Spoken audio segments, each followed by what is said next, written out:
Sally Helgesen, and I'm here talking with my great friend, world's #1 leadership coach, also the co-author on our new book, How Women Rise, about behaviors that get in the way of successful women. One of the real things that influenced me to start thinking about this book is recognizing, as I do workshops around the world, that I also am almost a poster child for some of the behaviors that get in women's ways. One of those behaviors being worrying too much, trying to be perfect, ruminating. And I have a great example of an opportunity that where Marshall and I worked together where this really came out. I love this story. It's a great story. So here's what happens. So Sally and I are working together. So I show up, and it's in the summertime. I got on my cut-off blue jeans. I forgot my pants. So I find this to be the funniest thing in the world. I only wear the same stupid khaki pants every day anyway.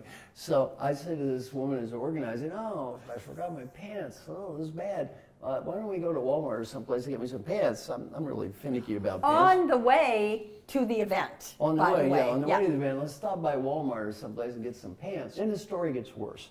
So then we go there, and the women there have forgotten that I'm a man, and all the restrooms are now for women. Right. Well, unfortunately, I'm an old man. I got to go to the bathroom sometime.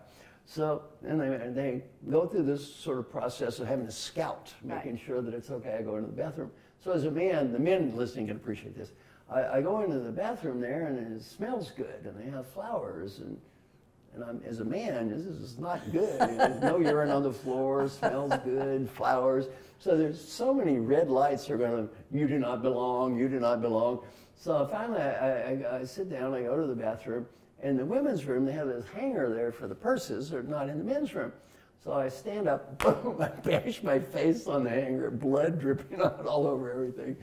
So I come stumbling out, and again, I find this the most humorous thing in the world. Oh, look at me, I just bashed my head. I tell the restroom story, right? Exactly. Which women tend to find hilarious, right?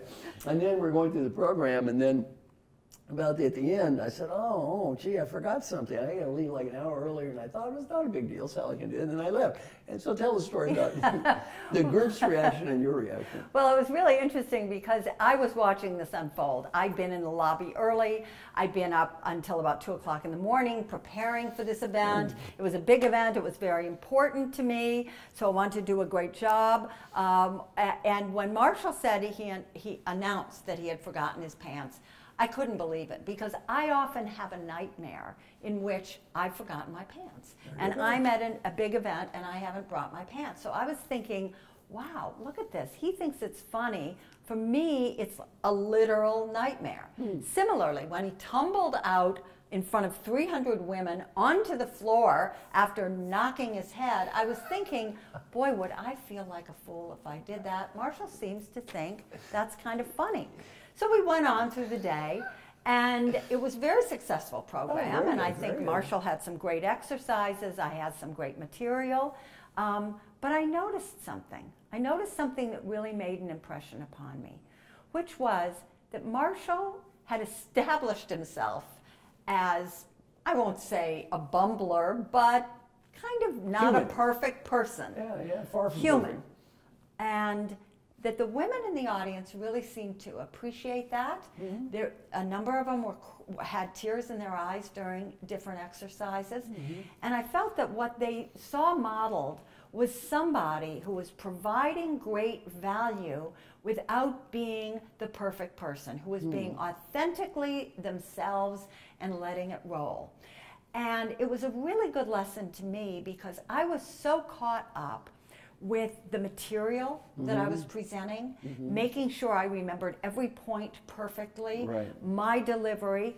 What I realized when Marshall suddenly had to leave was that I'd been, to some degree, focusing on myself because I had been nervous about doing a great job. And guess what? I was almost representing what a worried person looks like. And I felt that the work that I'd done, which was, I have to say, in terms of the content, really superb and helpful, was my message was undercut by the amount of worrying I'd done about whether I would do a great job. So it was a really good lesson to me And I think it's very helpful for women in general to think about, you know, how can I be most myself, and how can I enjoy what I'm here to do rather than trying to do a perfect job. It was a big learning moment for me. It was something that made me start thinking about this book. But it was a great lesson I learned from Marshall. Great.